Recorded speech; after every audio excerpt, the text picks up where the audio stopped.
Sorotan lain, saudara, sakit hati dan dendam kerap diancam menjadi motif pembunuhan yang dilakukan anak terhadap ibu kandung di Medan, Sumatera Utara.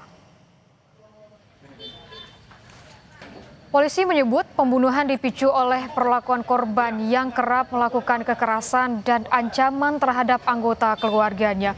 Sakit hati memuncak setelah korban menghapus aplikasi game online di ponsel pelaku.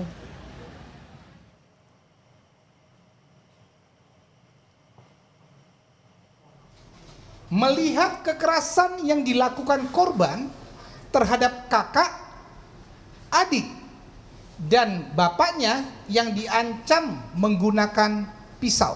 Ini dilihat oleh si adik. Kemudian melihat kakaknya, maksudnya adik melihat kakaknya yang dipukuli oleh korban menggunakan sapu dan tali pinggang. Si korban sakit hati karena game online-nya dihapus.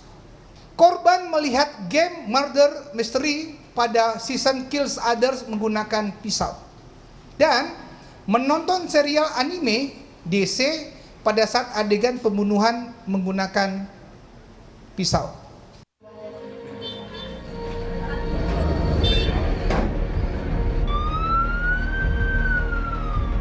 Tak ada yang menyangka seorang ibu meregang nyawa di tangan anak kandungnya sendiri seperti yang terjadi di Medan, Sumatera Utara. Sang ibu ditemukan meninggal di rumahnya dengan sejumlah luka di tubuh. Sakit hati menjadi motif sang anak tega membunuh ibu kandungnya. Psikolog forensik Irna Minauli menyebut anak yang berkonflik dengan hukum merupakan anak yang cerdas. Dari pemeriksaan tidak ditemukan adanya gangguan mental, halusinasi, dan delusi. Memang secara psikologis anak ini juga masih labil secara emosional ya. Jadi ada keinginan agresivitas yang cukup tinggi, empati yang mungkin masih kurang berkembang, kemudian juga kurang berinteraksi secara sosial ya. Tetapi hal ini juga lazim terjadi pada anak-anak remaja ya.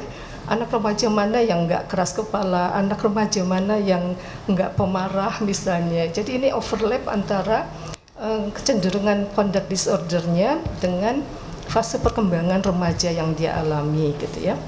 Jadi kalau dilihat kemungkinan terjadinya peristiwa ini bukan karena adanya gangguan kesehatan mental ya. Jadi lebih ke arah misalnya pengalaman kekerasan yang dialami, yang dia saksikan.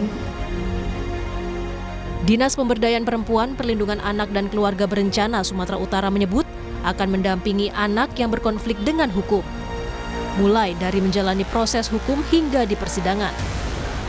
Kasus pembunuhan ibu di Medan terjadi Rabu pagi 10 Desember silam.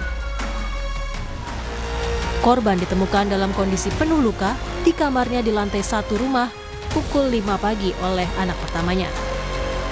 Kondisi sang ibu mengenaskan dengan sejumlah luka senjata tajam. Sang suami datang dan melihat anak keduanya memegang pisau lalu melaporkan kejadian ini. Sebelum ambulans datang, nyawa korban tak tertolong dan meninggal.